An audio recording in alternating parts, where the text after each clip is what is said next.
여러분들을 주님의 이름으로 환영하고 또 축복합니다. 옆에 계신 분 인사할까요? 잘 나오셨습니다. 네, 감사합니다. 네, 창세기 1장 1절에서 태초에 하나님이 천지를 창조하셨다라고 시작한 창세기가 오늘 본문 26절에 요셉이 110세의 죽음에 그들이 그의 몸에 향재료를 놓고 애굽에서 입간하였더라라는 말로 이제 창세기가 끝납니다. 창세기에서 태초라는 말로 무한의 시간을 설명한 본문이 오늘 본문에 와서는 이제 110세다라고 하는 유한의 시간으로 들어오고 천지는 애굽으로 좁혀지고 창조는 죽음으로 바뀌지요. 마치 크고 어마어마하게 뜨거운 또 빛나는 태양이 작은 시커먼 먹구름으로 개길식 같은 모습으로 변하는 것 같이 보이지요. 엄청나게 큰 역사의 시작이 이제 한 인생의 죽음으로 마무리합니다.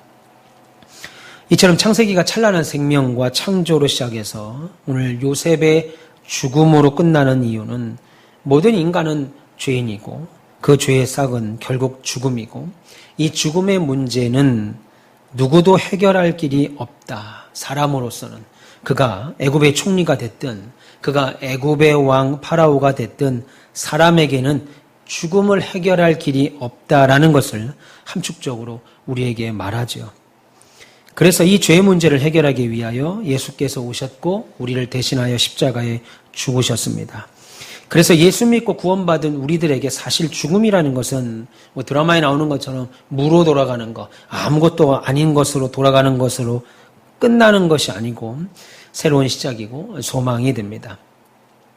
그런데 놀랍게도 오늘 요셉의 유언을 통해서 인간의 연약함, 인간은 원래 영원히 살도록 지음받았음에도 불구하고 인간은 죽음 앞에서 한없이 유한한 인생으로 보여줌에도 불구하고 그것으로 창세기를 끝내면서도 끝나는데 오늘 요셉의 유언을 통해서 우리에게 놀라운 희망을 주는 메시지가 오늘 본문입니다. 이제 애굽을 기근에서 구했죠, 요셉이. 그리고 아버지와 형제들과 그리고 그의 자녀들까지 한마디로 자신의 동족들을 기른 요셉이 110세, 110살의 일기로 인생을 마감합니다. 이렇게 요셉이 죽는 모습으로 보면 야 어떡하냐, 이제 요셉도 다 끝났구나, 야곱도 죽고 요셉도 죽었구나, 창세기가 이렇게 끝나는 것으로 본다면 소망 없어 보이죠, 사실은.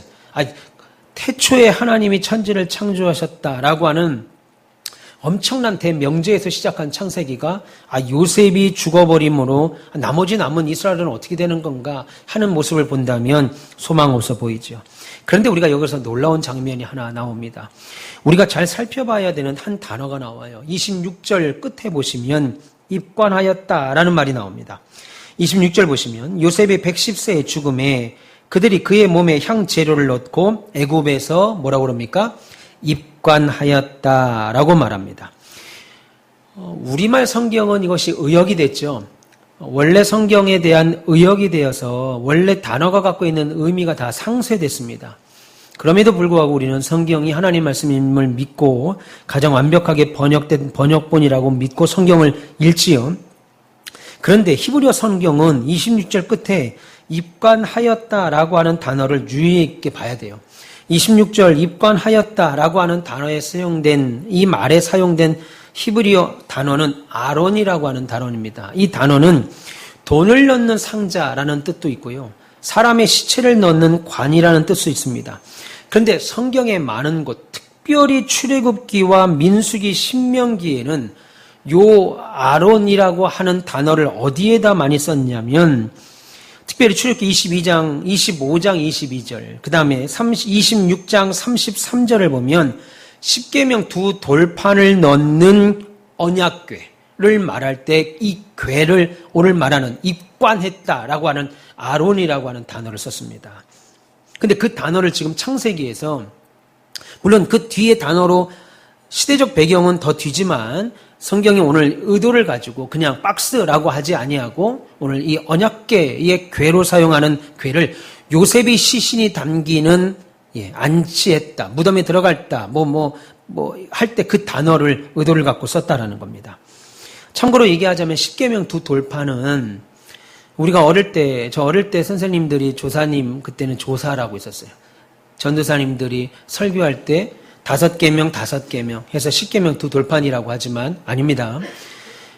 구약시대의 언약은 똑같은 것 두 판을 가지고 하나는 을에게 혹은 하나는 갑에게, 하나는 병에게 정에게 이렇게 나누는 거예요. 그래서 그것이 언약이 파기되면 한쪽에서 그 언약궤를 부셔버리는 행위로 그 언약은 깨지는 겁니다.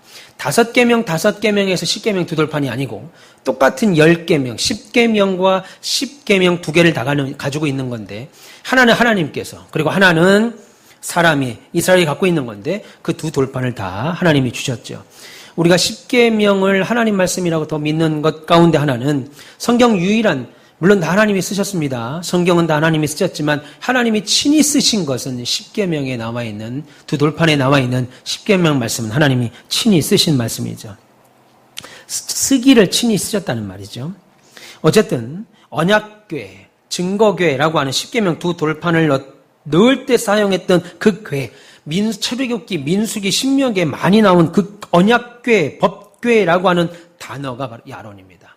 그러니까 다시 말하면 증거궤로 말할 때 쓰인 그 궤 속으로 지금 요셉의 시신이 들어간 거죠. 요셉은 훗날 후손들에게 그 궤 속에 있는 자신의 해골을 취해서 애굽에서 나갈 때, 가나안이 애굽보다 높습니다. 지대가 높아요. 그래서 가나안으로 올라갈 때 반드시 메고 올라가도록 맹세시킵니다. 그리고 그 약속을 400년이 지난 후, 정확히 말하면 430년이죠. 430년이 지난 후 모세가 출애굽을 할 때 요셉의 뼈를 제일 먼저 쥐고 나가는 모습을 우리가 확인합니다. 이렇게 죽음으로 끝나고 소망이 없어 보이는 것으로 끝나는 것 같은 창세기 끝에 한 줄기 소망의 빛이 비치는데 그것이 바로 지금 말하고 있는 우리가 보시는 요셉의 유언입니다. 요셉은 24절과 25절에 계속해서 하나님이 당신들을 돌보실 것이다. 하나님이 당신들을 돌보실 거다라고 하는 말을 사용합니다. 후손들에게, 자기의 후손들에게 계속하여 하나님이 당신들을 돌보실 것이다 라고 말합니다. 그리고 25절 끝에 하나님이 당신들을 돌보실 건데, 그리고 25절 끝에 출애굽을 할 때 내 해골을 메고 가겠다라고 꼭 너희들 맹세해라, 지금 약속해라 라는 믿음의 유언까지 남기게 되죠. 여러분, 말씀드린 대로 창세기는 그야말로 엄청나게 찬란한 영광의 창조로 시작해서 어두운 죽음으로 끝나다가 오늘 이 요셉의 유언으로 통한 한 줄기 소망의 빛으로 이어집니다. 다시 말하면 요셉의 믿음의 유언 때문인데, 말씀드린 대로 여기서 돌보시고라고 하는 단어는 이전 개역 한글에 우리가 야곱 이야기를 볼 때 살폈습니다. 이전 개역 한글에는 권고하다라는 단어로 번역했습니다. 이게 조금 더 정확한 말이에요. 돌보시고도 연약하고 권고도 조금 좀 부족하지만 어쨌든 권고가 좀 더 정확한 단어인데, 이 단어가 카페드라고 하는 단어인데 원래는 권고다는 말은 돌보다, 그러니까 권고하다라는 말만 갖고 번역을 하다 보니까 돌보다, 케어하다, 뭐 이런 뜻이지만, 뜻을 우리가 번역했지만 원래 파카드는 방문하다, 신방하다는 뜻입니다. 하나님이 반드시 너희들을 찾아오실 것이다. 내가 죽더라도, 내가 없더라도 하나님이 내 아버지 야곱을 통해서, 내 할아버지 이삭을 통해서, 내 증조할아버지 아브라함을 통해서 약속하신 것처럼 너희들을 데리고 나가려면 하나님이 반드시 찾아오실 터인데 반드시 방문하실 것이다, 신방할 것이다, 이런 뜻이에요. 돌보신다, 권고한다, 지금 우리 성경이 말하는 돌보실 것이다 라고 하는 말은 조금 더 현재 시제에서 맞게 좀 의역을 한 거라고 볼 수 있겠죠. 요셉은 하나님이 반드시 너희들에게 찾아오실 것이다. 이스라엘 요셉의 후손들이죠. 우리에게 오셔서 출애굽을 시키실 것이야 라고 믿음으로 유언을 남깁니다. 그리고 맹세시킵니다. 그런데 놀랍게도 히브리서는 요셉의 이러한 유언을 믿음이라고 말합니다. 우리가 믿음장이라고 불리는 히브리서 11장 22절에 이렇게 말해요. 믿음으로 요셉은 임종시에 이스라엘 자손들이 떠날 것을 말하고 믿음으로 했다 이겁니다. 이 말을 그냥 그렇게 되면 좋겠다라고 막연한 바람이나 희망이 아니고 그렇게 될 거라고 확신했습니다. 너희들은 반드시 하나님이 찾아올 것이고 그 찾아오시면 너희들은 나갈 것이다, 떠날 것이다, 그렇게 말했다는 거죠. 믿음으로 요셉은 임종시에 이스라엘 자손들이 떠날 것을 말하고 또 자기 뼈를 위하여 명하였으며 라고 했습니다. 여러분, 성경이 말하는 믿음은 내 열심 혹은 내 열정, 신념을 믿는 것을 말하는 것이 아니죠. 하나님이 어떤 분이시냐, 어떠한 선한 뜻을 가지고 우리 앞서 행하시는 분이시냐. 성경의 수많은 단어 중에 하나님을 이야기할 때 또 다른 단어가 뭐예요? 하나님은 우리보다 앞서 가시는 분이시다. 늘 앞서서 일을 행하시는 분이시다. 그 말이죠. 하나님은 선한 뜻을 가지고 우리보다 앞서 계십니다. 우리 가온빛교회를 향하여 여러분들을 향하여 선한 뜻이 있는데 그 뜻을 위하여 앞서 계신다 이겁니다. 우리보다 훨씬 더 앞서 계셔서 우리를 방해하는 것들은 치우시고 우리를 세워야 될 것들은 더 세워주시고 우리를 훈련시켜야 될 것들은 또 훈련시키시는 이가 하나님. 그래서 결과는 선하게 복되게 우리를 인도하신다라고 하는 하나님을 믿는 것, 그것이 우리가 믿음이라고 말하죠. 하나님은 살아계셔.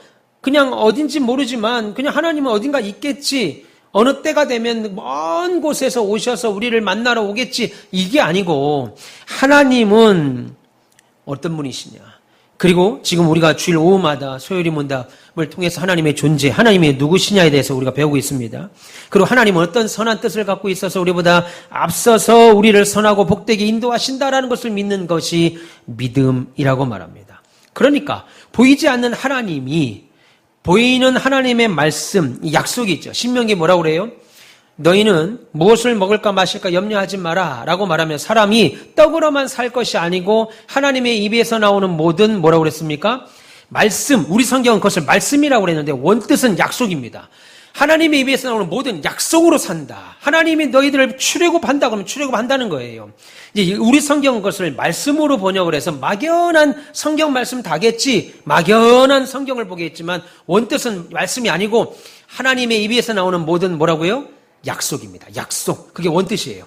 하나님의 너희는 사람은 떡으로만 사는 거예요. 세상 사람들은 떡으로만 살죠. 우리도 떡 살죠. 떡 안 먹고 빵 안 먹고 의식주가 해결 안 되면 어떻게 살겠어요? 우리는 막 이슬 먹고 삽니까? 우리는 막 태양광처럼 빛만 새면 다 먹는 것이 해결됩니까? 아니죠. 우리도 먹어야 돼요. 입어야 돼요. 자야 돼요. 그럼에도 불구하고 사람은 떡으로 사는 존재가 아니고 하나님의 입에서 나오는 모든 약속으로 사는 자다라고 성경은 우리에게 말씀하고 그것이 신앙, 믿음이라고 말합니다. 그러니까 보이지 않는 하나님은 하나님의 말씀, 하나님의 약속으로 실체화되는 거예요. 약속이 실현됨으로 하나님이 계시구나. 여러분들이 신앙생활 하시다가 어려움이 찾아올 때 기도하면서 하나님이 응답하시고 나면 제게 문자로 여러 성도들이 목사님들 이런 문제가 있습니다. 이런 기도 제목이 있습니다. 저한테 보내오세요. 그러면 그런 문제가 목사님 이제 곧 해결될 것 같습니다. 아니면 해결됐습니다. 이거는 잘 안 됐습니다. 목사님. 이런 답문도 제가 물어보면 답이 오기도 하고 또 알아서 답이 오기도 합니다. 그럴 때 확인이 됩니다. 확인이 되든 아직 진행 중이든 안 되든 다 결국은 뭐예요? 보이지 않는 하나님이 보이지 않는 하나님의 약속으로 드러나는 거죠.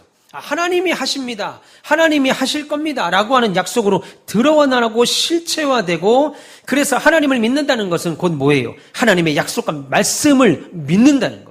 우리 교회는 반드시 부흥한다. 우리 가정은 반드시 잘 된다. 우리의 자녀들은 하나님이 함께 하신다. 라고 하는 것이 그들의 삶의 실체에서 확인하죠. 하나님은 계시구나. 하나님은 계시구나. 할렐루야. 이렇게 하나님이 하신 말씀을 믿을 때 우리는 하나님의 약속 안에 들어와 있는 거죠. 다시 말하면 하나님의 방문과 하나님의 신방을 받고 있는 셈이 됩니다. 목사가 성도들과 함께 신방대원들과 함께 어떤 집에 가서 신방을 할 때 말씀을 전하고 축복을 전합니다. 그러면 성도들 한 가정도 목사님 거짓말하지 마세요. 목사님 나 그거 싫습니다. 듣고 싶지 않아요. 안 될 거 아는데 뭐 그렇게 거짓말하세요. 라고 말하는 사람 한 명도 없습니다. 다 간절하게 아멘 그렇게 될 줄 믿습니다. 아멘 아멘 막 그냥 그리고 헌금도 하고 식사 대접까지 막 한다고요.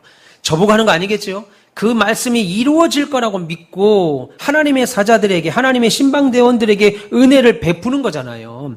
여러분 마찬가지로 저는 하나님의 말씀을 가지고 신방하지만 우리의 삶에서 여러분들이 기도와 말씀을 통해서 그 말씀이 믿어지고 나는 반드시 그 말씀이 내 삶 가운데 이루어질 거야 라고 확신하면 하나님의 약속하게 이미 약속 안에 들어와 있는 것이고 그 사람은 이미 하나님의 신방을 방문을 늘 받고 있는 거예요. 믿기를 축원합니다. 그러니까 여러분들이 말씀 안에 거하시면 여러분이 하나님이 여러분 늘 방문하고 계시는 겁니다. 신방하고 계시는 거예요. 아, 하나님이 어디 계셔? 하나님 불러도 없고 아닙니다. 우리가 못 볼 뿐이죠. 요셉이 이와 같이 하나님을 믿는 믿음으로 오늘 유언을 한다고요. 놀라운 유언을 합니다. 그런데 죄송합니다. 다른 한편을 한번 생각해 보겠습니다. 히브리서에서 뭐라고 그래요? 믿음은 바라는 것들의 실상이라고 그랬습니다. 예, 바라는 것들의 실상. 지금 바랄 때는 형체가 없어요. 그 내용이 없습니다. 결과가 없습니다. 그런데 믿음은 그 바라는 것들이 이루어질 거라고 하는 실상을 바라보고 믿고 기도하는 거지요. 그런데 그 믿음이 구하는 것이 현실이 되려면, 실상이 되려면 뭐가 필요해요? 시간이 필요해요. 시간이 필요하다고요. 농부가 씨앗을 뿌리고 그것을 거두기까지 1년여간의 시간이 필요한 것처럼 우리가 구하는 것들이 믿음이 실체가 되려면, 실상이 되려면 그것이 나타나는 시간이 필요합니다. 시간의 경과를 통해서 기록된 하나님의 말씀이 우리의 삶의 실체화돼서 말씀이 현실로 나타나죠. 아, 그랬구나. 아, 이러려고 하나님이 말씀이 이거였구나. 아, 이런 것이었구나. 어제 말씀 들었는데 오늘 일어나는 경우도 있습니다만 대다수는 시간이 걸려요. 시간이 한참 걸립니다. 심지어 어떤 약속은 대를 넘어가서 일어나는 결과들이 있어요. 아, 우리 할아버지가, 우리 아버지가 살아생전에 그렇게 말씀했던 게 이거구나. 그제서야 확인하게 되죠.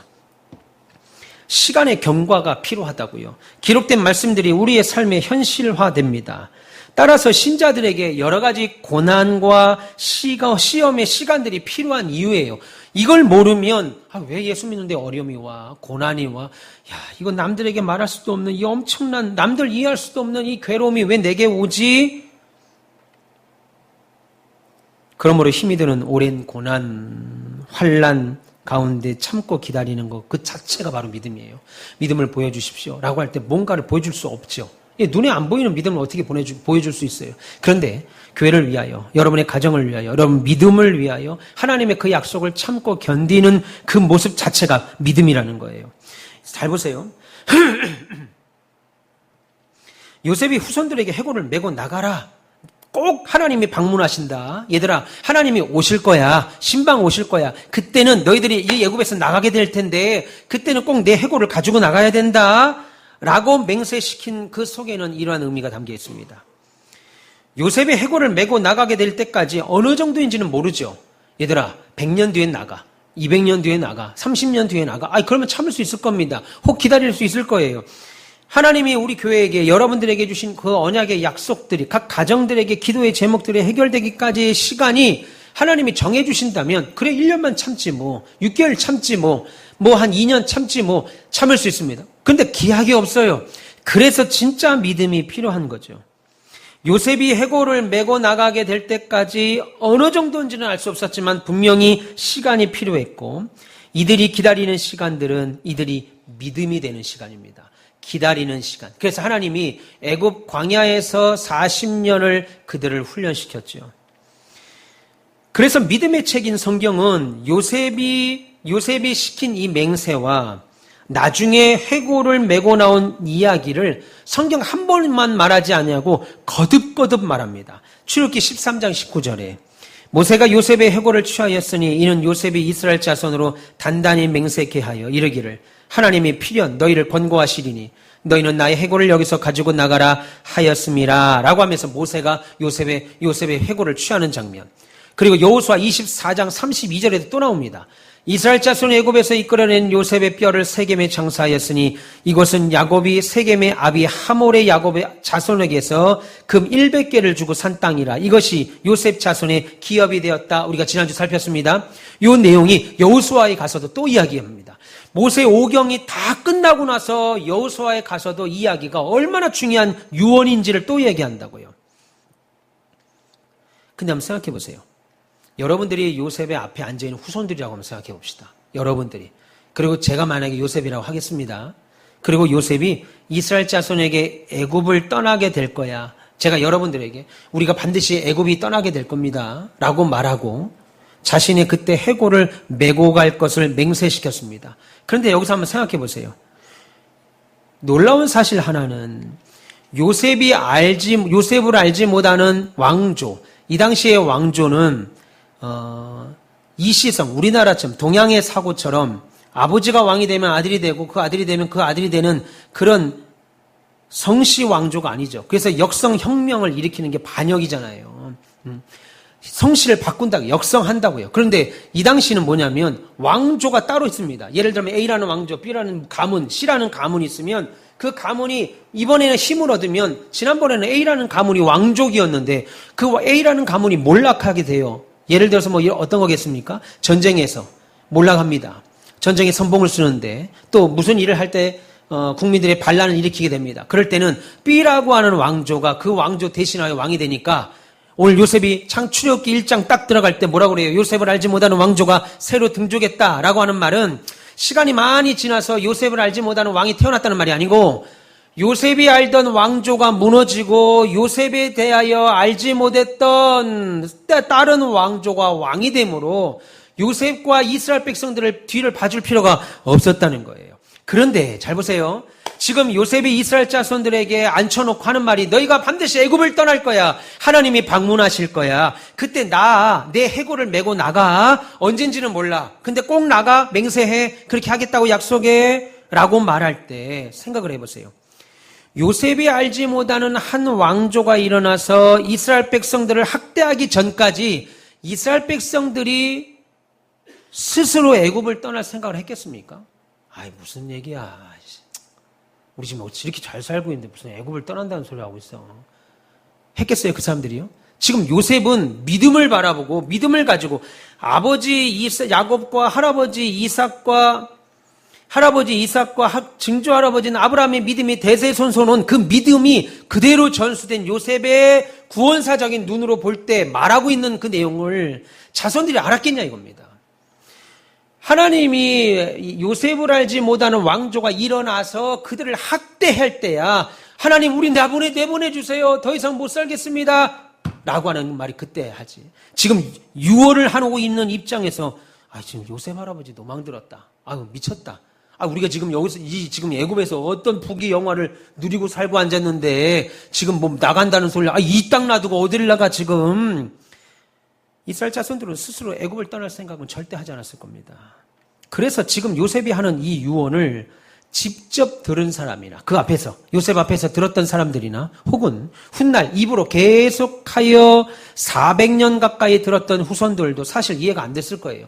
그것도 대단해요. 400년 가까이 이 유언들이 계속 내려간다고요. 무슨 말이에요?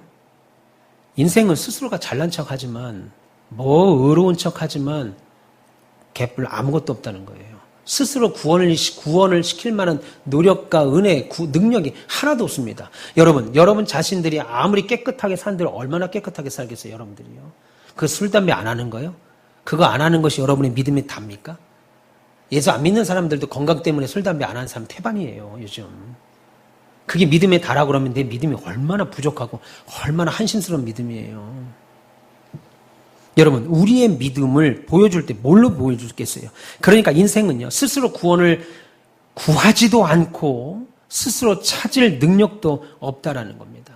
그 전에 앉아있던 후손들은 지금 요셉 할아버지가 뭔 소리를 하는 거지? 우리 여기 잘 살고 있는데 왜 나가? 하나님이 오시는 건 그래, 오실 수 있지. 근데 우리를 데리고 나간다는 건 이해할 수 없었습니다. 그런데 430년이 지나고 요셉의 공로를 알지 못하던 한 왕조가 나오자 출애굽기 1장 14절 보면 흙 이기기, 벽돌 굽기, 농사의 여러 가지 일로 고역을 시키자 그제서야 하나님을 부릅니다. 출애굽기 1장 13절 14절 한 장 딱 넘어가면 바로 보이죠. 뭐라고 그래요? 이스라엘 자손에게 일을 엄하게 시켜 어려운 노동으로 그의 생활을 괴롭게 하니 곧 흙 이기기와 벽돌 굽기와 농사의 여러 가지 일이라 그 시키는 일이 모두 엄하였다. 무거웠다 이겁니다. 그러자 출애굽기 2장에 넘어가면 하나님이 그들의 고통소리를 그제야 들어요. 그래서 이스라엘 자손을 권념하십니다. 출애굽기 2장 24절 25절 한 절 더 나가 보시면 이렇게 말하죠. 하나님이 그들의 고통소리를 들으시고 하나님이 아브라함과 이삭과 야곱에게 세운 그 언약을 기억하사 하나님이 그 이스라엘 자손을 돌보셨고 하나님이 그들을 기억하셨더라. 무슨 말이에요? 드디어 하나님이 약속으로만 존재했는데 우리 반드시 나갈 거야 계속하여 약속으로만 존재했는데 모세를 통하여 실체화하죠. 신방 오셨다 이겁니다. 하나님이 방문하시게 됩니다. 우리는 흔히 내게 있는 문제를 해결해 보려고 교회 나와서 기도도 하고 성경도 봅니다. 읽기도 합니다. 그런데 사실은 해결되지 않는 내 문제 때문에 말씀이 귀에 들리기도 하고 성경이 눈에 들어옵니다. 어려움이 찾아와야 그래서 성경을 볼 때야 이 말씀이 맞아 이건 나한테 하는 소리야 이 말씀의 위로를 받아요. 여러분 평안하면 예수 믿을겠어요? 그래서 뭐라고 그래요? 믿음의 종주국이었던 구라파들이 종교학자들마다 사회학자들마다 하는 말이 국민소득 3만 6천 불이 넘어서면 종교가 필요 없다 이겁니다. 왜요? 돈이 종교가 되는 거예요. 먹고 마시는 게 편해졌습니다. 여러분 우리나라는 전 세계에 유례를 찾을 수 없는 복받은 나라입니다. 구라파는 그 정도 잘 살기까지 최소한 1000년의 시간이 걸렸어요. 혁명이 일어났습니다. 그리고 산업혁명이 일어나고 수많은 일들. 그래서 할아버지가 하는 말이 손자들도 알아들어요. 맞아요, 할아버지. 근데 우리나라는 할아버지가 하는 말을 손자가 못 알아들어요. 예. 우리 어머니가 중학교 다닐 때 기차를 타고 다녔대요. 중학교 다닐 때. 지금 애들 기차 타고 다닌다고 해보세요. 엄마, 지금 걸어서 학교가 지금 문 앞에 있는데 무슨 기차를 타고 가. 아니, 걸어서 학교가 이것도 맨날 지각하는데. 아니, 문만 나가면 학교가 바로 있는 이런 나라입니다. 신도시 딱 들어서자마자 제일 먼저 들어서는 게 학교예요. 예전에는 학교 따라 학교를 찾아 걸어 다녔습니다. 그냥 심리, 이 심리는 우습게 다녔어요. 그거 학교 가자고. 교복 한번 입으면 좋아가지고 막 지금 교복이 어디 있어요. 그 고등학교 모자 쓰고 배지 단 게 자랑이 돼가지고 계속 어딜 가도 교복 입고 다니던 때 지금은 교복은커녕 입지도 않아요. 할아버지가 했던 사회적 경험들이 손자에게 공감대가 이루어지지 않는다고요. 심지어 아버지도 마찬가지입니다. 아버지도 자식하고 대화가 안 돼요. 이 짧은 순간에. 예. 저 어릴 때는 골로가 있었습니다. 골로. 예. 곤로인데 곤로. 그거 들어가지고 성냥으로 탁 붙여서 하면 이렇게 주기적으로 심지도 갈아줘야 돼요. 곤로가 뭐야 지금 애들 얘기하면. 지금 가스레인지도 없어서 인덕션도 그것도 뭐 어떤 좋은 거냐 나쁜 거냐 막 요즘은요 그냥 보기만 해도 인덕션이 켜지는 게 있어요. 참나.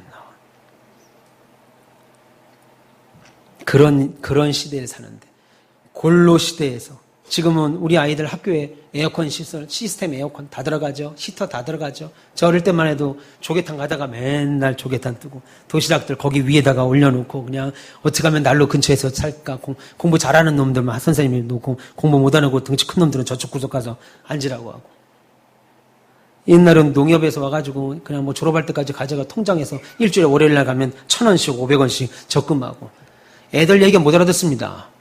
예, 언제쯤 얘기를 하냐고 못 알아들어요. 여러분 다 공감하시잖아요. 그 세대들이시니까. 하나님이 복을 우리에게 어마어마하게 주셨다고요.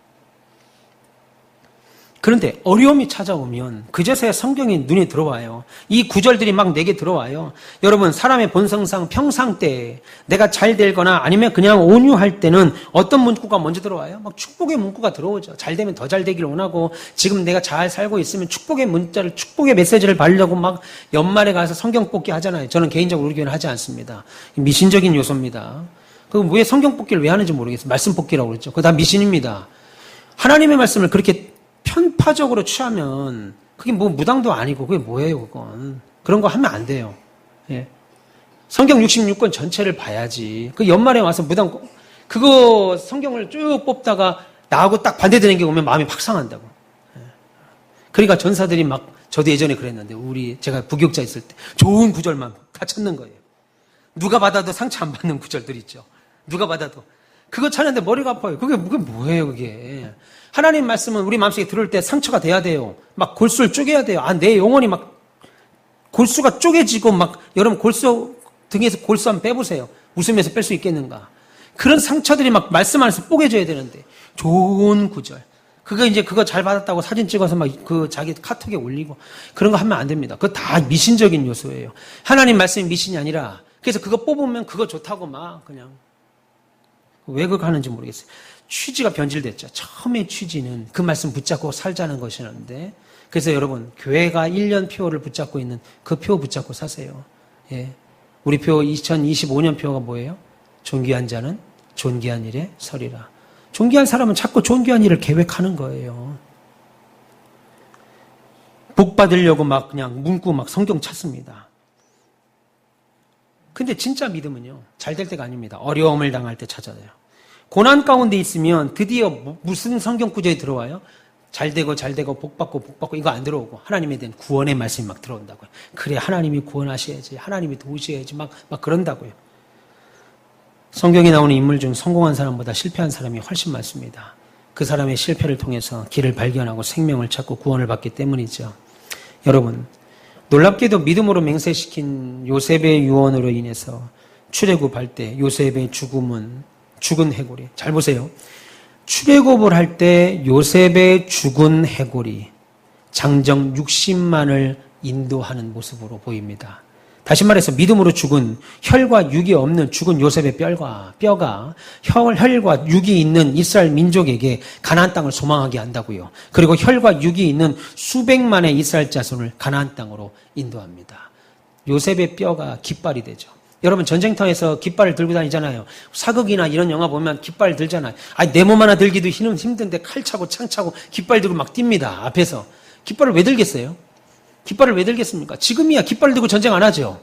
지금은 다 모니터로 드론 띄워가지고 스위치 누르면 드론이 알아서 그냥 미사일을 쏘잖아요. 근데 그때는 어디로 가야 되는지 10,000명만 서도요. 10,000명. 내 앞에 누가 섰는지도 알 수도 없어요. 걸으면 걷는 거고 쓰면 쓰는 거예요. 쓰다가 다 부딪혀 자빠지죠. 그러니까 깃발을 높이 들면 가는가 보다. 그 깃발 보고 따라가는 거예요. 지금 뛰라나 보다. 그 깃발 보고 뛰라는 거예요. 깃발이 빨간색이면 뭐하고 파란색이면 뭐하고 앞으로 넘어지면 뭐하고 뭐 뒤로 넘어지면 뭐하고 그 깃발로 신호를 보내죠. 해골이, 요셉의 해골이 바로 그런 깃발이었습니다. 믿음으로 죽었던 혈과 육이 없는 죽은 요셉의 뼈가 지금 혈과 육이 있는 이스라엘 민족에게 가나안 땅을 소망하게 합니다. 애굽에서는 살 수가 없구나. 우리 약속된 땅으로 가자. 혈과 육이 있는 수백만의 이스라엘 자손을 가나안 땅으로 요셉의 뼈가 인도한다고요. 죽고 썩는 현실의 고통에서 나의 구원을 위한 하나님의 신방을 받고 또 다른 사람을 구원으로 인도하는 인생이 됩니다. 이런 요셉의 유언, 믿음의 유언은 요한복음 11장 40절에서 말씀한 네가 믿으면 하나님의 영광을 보리라 라고 하는 말씀을, 그 약속을 후손들에게 심어준 믿음이었습니다. 오늘 이 요셉의 뼈를 가지고 나가는 상징적인 모습으로 창세기를 시작하면서 태초라고 하는 엄청난 메시지가 요셉이 죽는 것으로 끝나는 줄 알았는데 요셉의 이 유언, 내 뼈를 가지고 나가라 라고 하는 이 유언 하나가 그야말로 한 줄기 빛이 돼서 이제 출애굽기가 이제 시작되지요. 그들에게 믿음의 구원의 여정이 이제 시작됩니다. 그래서 여러분, 부모들의 믿음이 얼마나 중요한지. 그러니까 여러분, 자녀들 앞에서 괜히 필요 없는 교회에 험담하고 필요 없는 불평하고 그러면 자녀들은 믿음 없어요. 부모 세대만큼 믿음 없습니다. 부모 세대만큼 믿음이 있을 수가 없어요. 있을 수가 없어요. 그 부모보다도 믿음 없는 자녀들 앞에서 뭐 그렇게 교회에 대한 이러쿵저러쿵 얘기를 해요. 그럼 자녀들이 아버지, 어머니, 왜 교회에 그렇게 얘기를 하세요? 라고 말하는 자녀 하나도 없습니다. 엄마, 교회 가지 마. 아버지, 교회 다니지 마. 이런 얘기나 한다고요. 그러면 오히려 어떻게 해야 돼요? 요셉처럼 믿음의 모습을 보여주십시오. 그래서 훗날 여러분의 뼈가, 여러분의 살아있는, 여러분의 혈과 육이 없는 그 뼈가, 말이 여러분의 혈과 육이 있는 자녀들을 인도할 겁니다. 그런 믿음의 역사들이 저와 여러분들 가운데 있기를 주님의 이름으로 축원합니다. 할렐루야. 오늘까지 이제 요셉 이야기를 마치도록 하겠습니다. 1년, 정확히 보니까 제가 한 1년 1개월 정도 한 것 같아요. 하나님께서 은혜 주셔서 또 요셉 이야기를 마쳤습니다. 하나님께서 여러분들에게 또 저에게도 이 말씀을 상고하면서 많은 은혜를 받았습니다. 여러분들에게도 은혜가 됐을 줄 믿고 또 다음 주부터는 새로운 말씀으로 여러분들과 함께 수요예배 진행하도록 하겠습니다. 할렐루야.